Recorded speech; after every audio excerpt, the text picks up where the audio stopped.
అందరికీ very very good morning. ముందుగా అందరికీ శ్రీరామనవమి శుభాకాంక్షలు. ఆంధ్రప్రదేశ్ రాష్ట్రాన్ని శాశ్వతంగా నాశనం చేస్తున్నటువంటి చంద్రబాబు నాయుడు గారి కూటమి సర్కారు ఒకవైపు, వాళ్ళకి మద్దతుగా చంద్రబాబు నాయుడు గారి ఆధ్వర్యంలో పనిచేస్తున్నటువంటి రెండు ఉగ్రవాద పత్రికా దినపత్రికలు ఇంకొక వైపు. ఒకటి ఈనాడు, రెండు ఆంధ్రజ్యోతి. ప్రతిరోజు ప్రజల మెదడులోకి వాళ్ళు విషయాన్ని ఎక్కించేటటువంటి రాతలు ఎలా రాస్తూ ఉన్నారో మనం చూస్తూనే ఉన్నాం. ఈరోజు ఎపిసోడ్ నెంబర్ 357. ఈరోజు వాళ్ళు ఎట్లాంటి రాసి ప్రజలకి ఏ విధంగా ప్రజల మెదడులోకి విషయాన్ని ఎక్కించే ప్రయత్నం చేశారో ఒకసారి చూద్దాం. బతుకులు బుగ్గి. మార్కాపురం శివారులో టిప్పర్ను ఢీకొన్న ట్రావెల్ బస్సు. 5 నెలల పసికందు సహా 14 మంది సజీవ దహనం, 29 మందికి గాయాలు, గుర్తుపట్టలేనంతగా కాలిపోయిన మృతదేహాలు.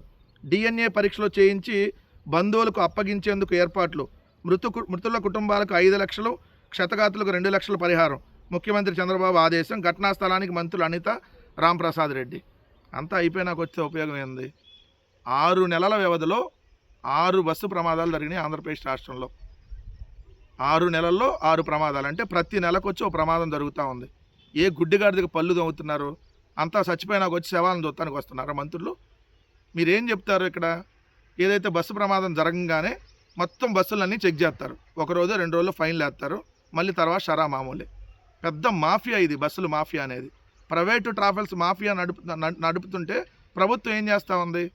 ఈ బస్సుకు సంబంధించి చూస్తే ఆల్రెడీ ఈ ప్రమాదం జరిగే 1 గంట ముందు ఈ బస్సుకు సంబంధించినటువంటి స్టీరింగ్ బేరింగ్ చెడిపోయింది. గంట పాటు అక్కడ ఆపారు. ఎక్కడిది? మిల్లంపల్లి టోల్ గేట్ దగ్గర 4 గంటల 10 నిమిషాలకు ఉదయం ఏదైతే టోల్ గేట్ని క్రాస్ చేయంగానే అక్కడే పక్కన ఆపి ఏదైతే మెకానిక్ని పిలిచి రిపేర్ చేయించి మళ్ళీ స్టార్ట్ చేశారు. అంటే ఈ బస్సుకు ఫిట్నెస్ లేదనే కదా అర్థం. మరి ఫిట్నెస్ లేనటువంటి బస్సు ఎలా రోడ్డు ఎక్కింది, ఎలా తిరుగుతుంది? ఇంకొకటి ఇక్కడ చూస్తే డ్రైవర్ నిర్లక్ష్యమే ప్రమాదానికి కారణం అని చెప్పి, ఇంతకీ బస్సు మార్గం ఎందుకు మారింది? ఈ బస్సు తెలంగాణలోని కోరుట్లలో నుంచి బయలుదేరింది. తెలంగాణ జగిత్యాల నుంచి బుధవారం సాయంత్రం 5 గంటలకి బయలుదేరింది. తర్వాత కోరుట్ల, తర్వాత నిర్మలు, తర్వాత ఆరుమూరు, తర్వాత భీమ్గల్లు, తర్వాత సిరికొండ, తర్వాత రామాయంపేట, తర్వాత మేడ్చల్ అంటే ఏదైతే తెలంగాణ. అక్కడి నుంచి ఆంధ్రప్రదేశ్లో పల్నాడు రావాలి. ఫస్ట్ పల్నాడు జిల్లాలో వినుకొండ రావాలి. వినుకొండ నుంచి దర్శి, పొదిలి, కనిగిరి, పామూరు మీదుగా నెల్లూరు జిల్లా కలికిరి వెళ్ళాలి. కానీ వీళ్ళు అక్కడ దర్శి రాకుండా వినుకొండ నుంచి ఎటు వెళ్ళారు? వీళ్ళు వినుకొండ నుంచి ఎర్రగొండపాలెం మీదుగా మార్కాపురం వెళ్ళారు. అంటే ఎందుకు వెళ్ళారు? అసలు ఈ బస్సు ఏదైతే ఎక్కడ పడితే అక్కడ జనాలను ఎక్కించుకొని వాళ్ళు ఏ రూట్లో వెళ్ళాలా ఆ రూట్లో వెళ్లకుండా వేరే రూట్లో జనాలు దించడానికి వెళ్ళింది. అంటే ఇది ఫస్ట్ ఆ బస్సుకు సంబంధించి ఏదైతే పాటించాల్సినటువంటి నియమాలు పాటించలేదనేది ఒకవైపు. రెండోది వచ్చేటప్పటికి అంటే ఇక్కడ రవాణా శాఖ నిర్లక్ష్యం. ఫస్ట్ పాయింట్ అంటే ఫిట్నెస్ లేకుండా 9 సంవత్సరాలుగా ఈ బస్సుకు ఒక చలానా కూడా వేయలేదంట. అంటే అధికారులు ఏ విధంగా లంచాలు తీసుకొని ఇట్లాంటి బస్సులకు పర్మిషన్ ఇస్తున్నారని అర్థం కావట్లా. చలానా వేయలేదంటే 9 సంవత్సరాలుగా ఇది ఇట్లాంటి బస్సులకి.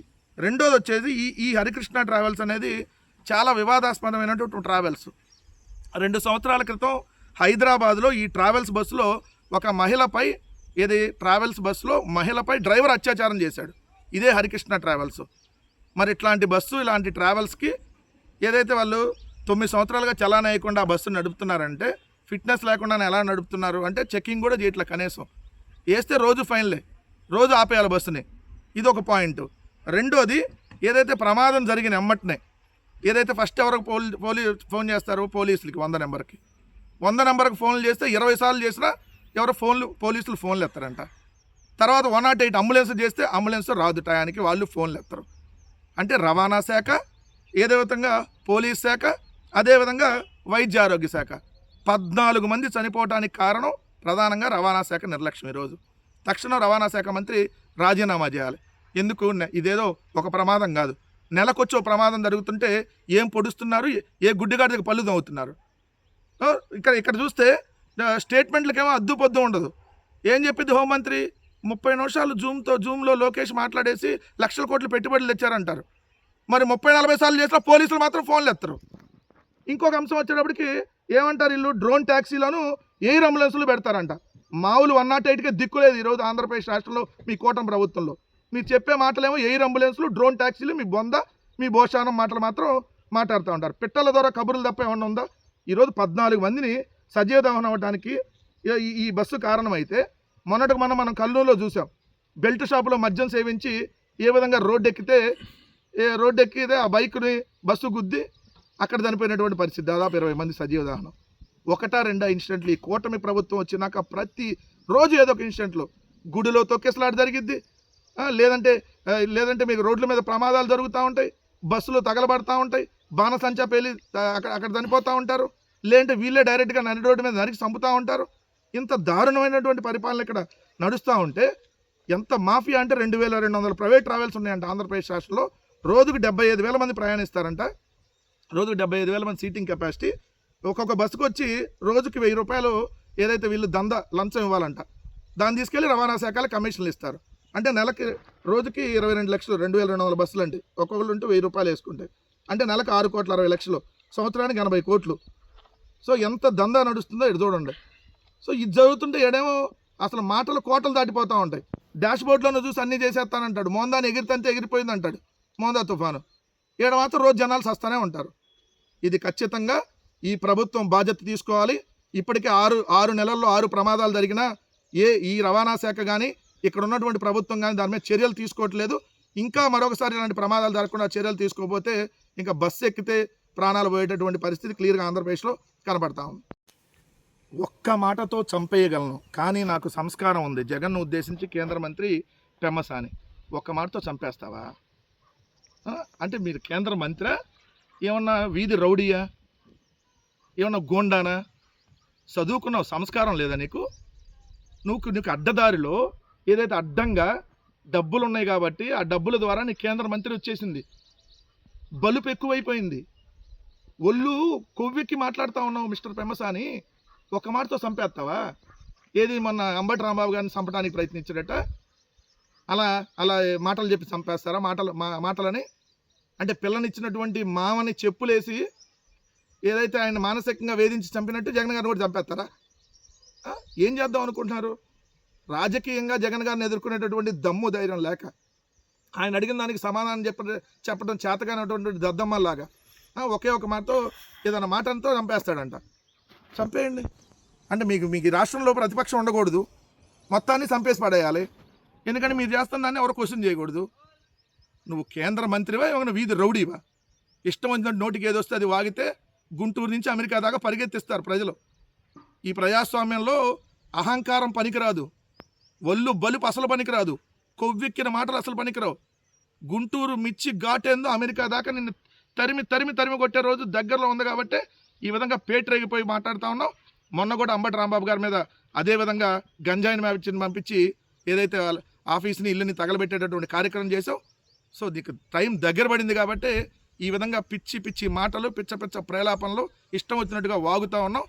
నీకు ఖచ్చితంగా రేపు 2029లో ప్రజలు పెమ్మసాని అనేవాడిని ఇక్కడ ఆంధ్రప్రదేశ్ నుంచి అమెరికా దాకా తరిమి కొడతారన్నటువంటి విషయం స్పష్టంగా అర్థమైంది కాబట్టి ఈ ప్రెస్టేషన్లో పిచ్చి వాగుడు వాగుతున్నాడు అనేది క్లియర్.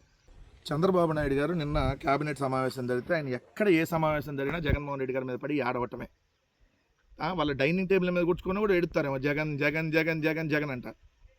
దావోస్ పోని, ఢిల్లీ పోని, కేబినెట్ మీటింగ్ జరగని, తెలుగుదేశం మీటింగ్ జరగని, ఇంక ఈయన ఆడికి పోని రోజు జగన్ గారి మీద పడి ఆడవాలి. మీ ఇంట్లో ఏంది ప్రాబ్లం అంటే జగన్ గారు అంటావు. ఏమయ్యా మీ కూటమి ప్రభుత్వంలో ప్రాబ్లం ఏంటంటే జగన్ గారు అంటావు. ఇప్పుడు చూడండి, రాజధానిపై జగన్ కుట్రలను అసెంబ్లీలో ఎండగడదాం. అమరావతికి చట్టబద్ధతపై 28న తీర్మానం, వీలైతే ఏప్రిల్ 2నే పార్లమెంట్లో బిల్లు. అమరావతి కేవలం రాజధానే కాదు, ప్రజల భావోద్వేగం. ఎవడ కుట్రబన్నాడు అమరావతి మీద? నువ్వు 5 సంవత్సరాలు అధికారంలో ఉన్నావు, ఇప్పుడు 2 సంవత్సరాలు అయింది. 7 సంవత్సరాల్లో నువ్వు అమరావతిలో కనీసం 7 బిల్డింగ్లు కట్టావా? నువ్వు కట్టిన తాత్కాలిక సచివాలయం, తాత్కాలిక అసెంబ్లీ, తాత్కాలిక హైకోర్టు 3 బిల్డింగ్లు కట్టావు. మొన్న ఏదో సిఆర్డీఏది కట్టినట్టున్నారు, పెద్ద అవినీతి బిల్డింగు. 7 సంవత్సరాలు నువ్వు కట్టిన 4 బిల్డింగులు. ఎవడ కుట్ర బండుతుంది? అమరావతికి సంబంధించి చట్టబద్ధత ఏంది? చెల్లికి జరగాలి మళ్ళీ పెళ్లిలాగా అమరావతికి జరగాలి మళ్ళీ శంకుస్థాపనలు, అమరావతికి జరగాలి మళ్ళీ కాంట్రాక్టర్ల పేరుతో దోపిడీ, అమరావతికి జరగాలి మళ్ళీ చట్టబద్ధత. ఏంది చట్టబద్ధత? కేంద్రానికి ఏం సంబంధం? రాష్ట్ర రాజధానిని నిర్ణయించుకునేటటువంటి హక్కు రాష్ట్ర ప్రభుత్వం చేతిలో ఉంటుంది. దీనికి కేంద్రానికి సంబంధం ఏంటి? Point number 1. మళ్ళీ నువ్వేదో చట్టబద్ధత కల్పిస్తా, ఇదేదో కల్పిస్తా, చట్టబద్ధత కల్పిస్తా. ఆల్రెడీ 2025 మే 8న మీరు కేబినెట్ సమావేశంలో ఐటమ్ నెంబర్ 148గా అమరావతి రాజధాని అని చెప్పి తీర్మానం చేసి కేంద్రానికి పంపామని చెప్పారు. మళ్ళీ తీర్మానాలు చేసేదేంటి అంటే ఇప్పుడు ప్రజలను మభ్యపెట్టడానికి, అమరావతి రైతుల్ని మరోసారి మోసం చేయడానికి. ఎందుకంటే ఆల్రెడీ అమరావతిలో భూముల సేకరణ ఏదైతే ల్యాండ్ పూలింగ్ అనేటటువంటి సిస్టమ్ ద్వారా 34,000 ఎకరాలు రైతుల దగ్గర, ప్రభుత్వ భూమి 20,000 ఎకరాలు, మొత్తంగా మొదటి విడతలో 54,000 ఎకరాలు తీసుకున్నారు. ఏమన్నారు, ప్రపంచంలోనే అది పెద్ద రాజధాని 54,000 ఎకరాల్లో కడుతున్నాం అన్నారు.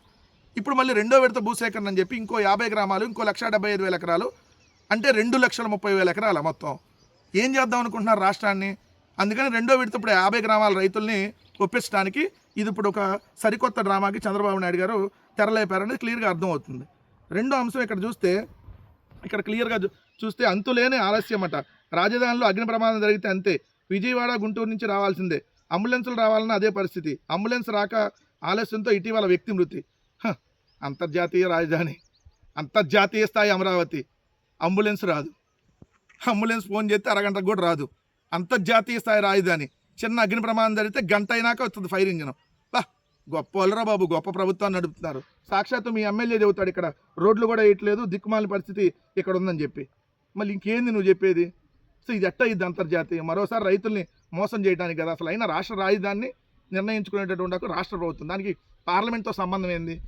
ప్రజల్ని మరోసారి, రైతుల్ని మరోసారి వంచి అమరావతిలో జరుగుతున్నటువంటి భూ దోపిడీ, అమరావతిలో జరుగుతున్నటువంటి కాంట్రాక్టుల పేరుతో వేలాది కోట్ల రూపాయలు దోచిపెట్టేటటువంటి కార్యక్రమం, అమరావతిలో కిలోమీటర్ రోడ్డుకి వేయడానికి 160 కోట్లు, లేదంటే 70 కోట్లు, 80 కోట్లు అని ఇష్టం వచ్చినట్టు కాంట్రాక్టులకు దోచిపెట్టే కార్యక్రమం, ఇవన్నీ డిస్కషన్ జరగకూడదంటే అమరావతి పేరుతో సరికొత్త డ్రామాకి చంద్రబాబు నాయుడు గారు తెరలేపారనేది క్లియర్గా, ఇవన్నీ రాకూడదని కొత్త డ్రామాకి తెరలేపాడు అనేది క్లియర్గా అర్థమవుతా ఉంది.